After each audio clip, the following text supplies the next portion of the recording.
Video platform TikTok is under fire once again for discriminating against users who are deemed unattractive or poor. So, this was revealed by internal documents obtained by The Intercept. Now, these documents, which were very extensive, regarded internal moderation about what is acceptable on this platform that has millions of users, hundreds of millions of users.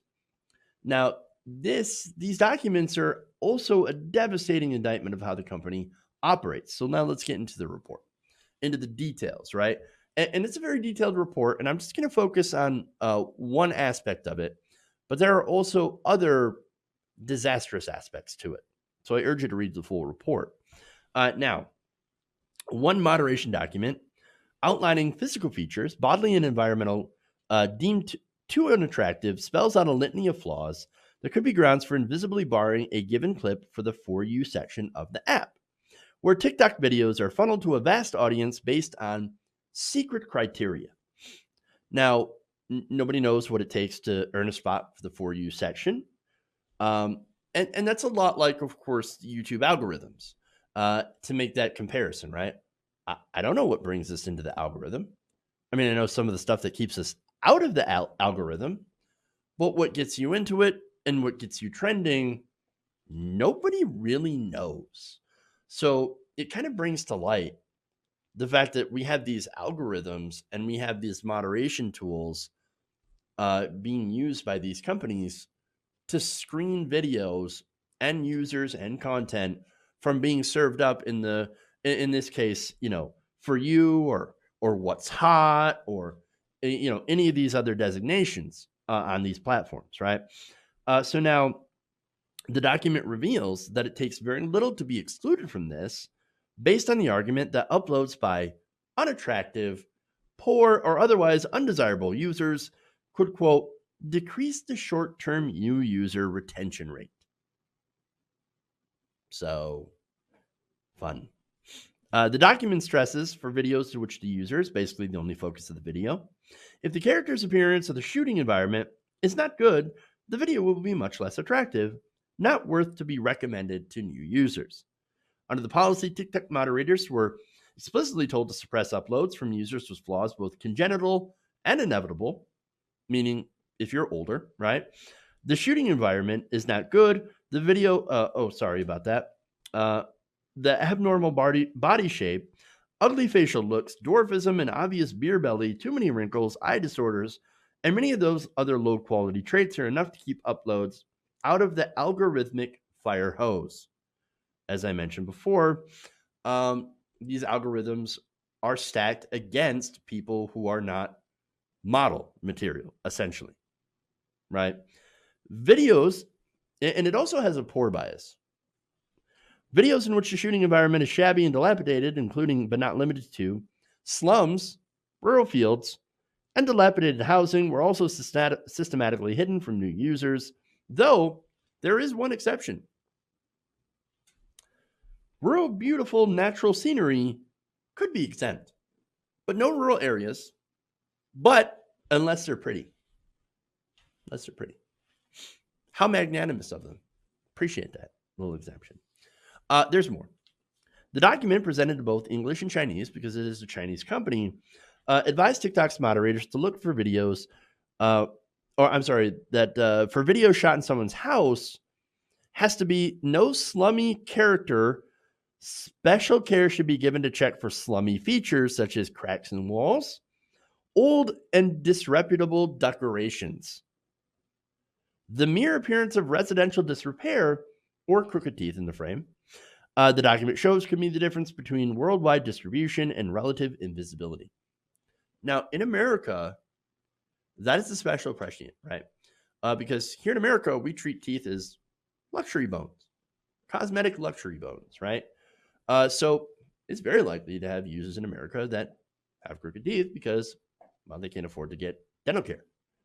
I mean, a visit to the dentist office costs thousands of dollars. And so there goes a lot of people, a ton of people. Basically, if you're not perfect, if you're poor at all, overweight, have any visible medical issue, you are relegated to invisibility.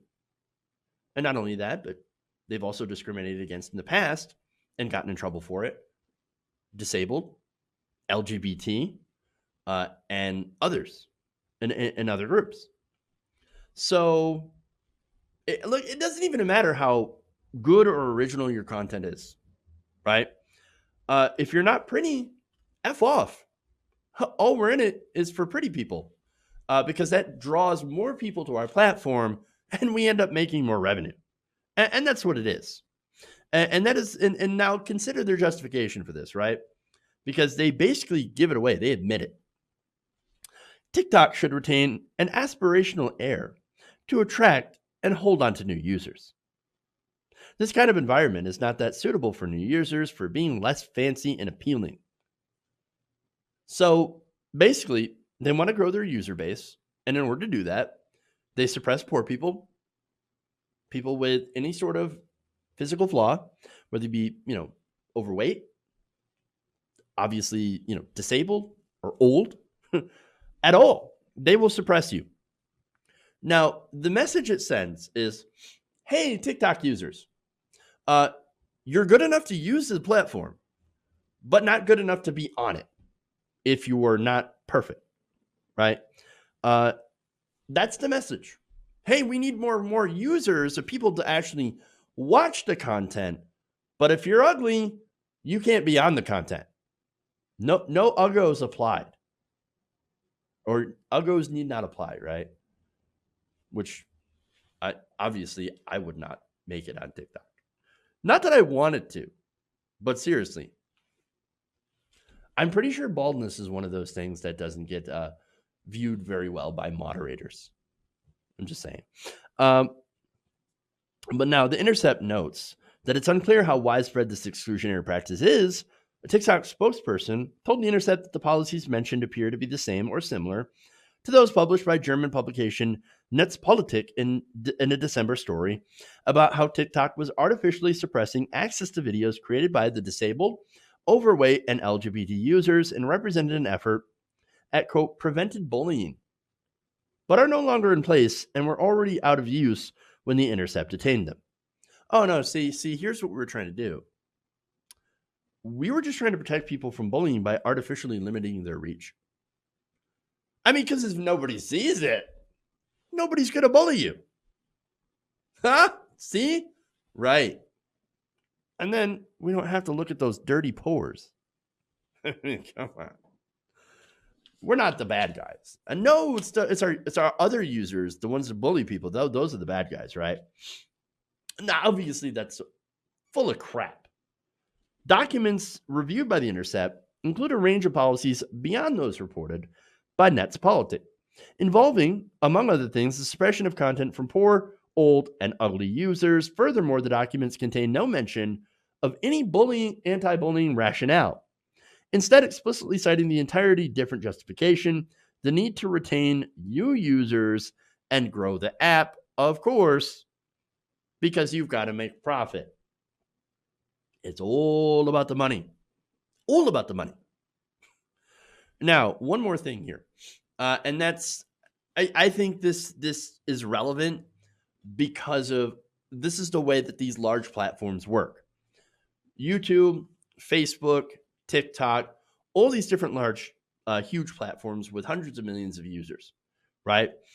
They all do this. TikTok conducted closed-door outreach to popular users. One TikTok moderation source told The Intercept, operators that spoke directly with influencers and official content creators always make video conferences with groups to pass safety rules, thus reducing the chances of creating videos that go against what ByteDance, the company that owns it, thinks is right, the source told them. So these video conferences, they explain, is between operators, people within the safety team, and TikTok influencers. And what they do is provide advanced warning of changes to the content policies, helping ensure that these top creators do not run afoul of any rules or prohibitions rolled out on the platform. Hey guys, we're going to give you a heads up. to make sure that, these new rules don't impact you whatsoever, that you're already aware, right? So you can make the necessary changes before anybody else. Well, that is picking winners and losers right there. And so, garbage. It's complete and total garbage. Everyone else gets left in the dust. And that's even if you're lucky enough to be featured, which, again, if you're poor, ugly, overweight, disabled, LGBT, you are likely to not be featured on TikTok. And I'd also have to say, probably a lot of these other platforms as well, but maybe not to the extent. So, look, it's disastrous, right? And it just proves, again, that there's really no even playing field online because you're dealing with private for-profit corporations.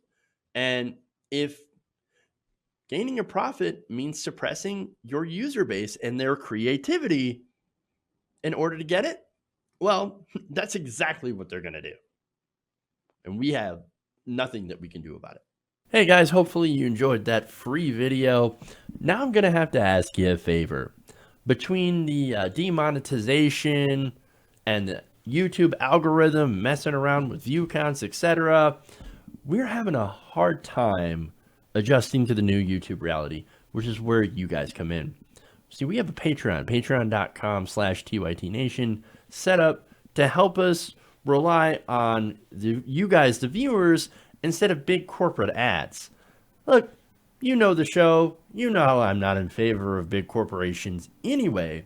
So help us transition away from relying on the ad model to pay the bills and sign up to be a patron, patreon.com/TYTNation. That goes a long way to help us keep the lights on. And you guys will know that you're supporting independent, progressive media.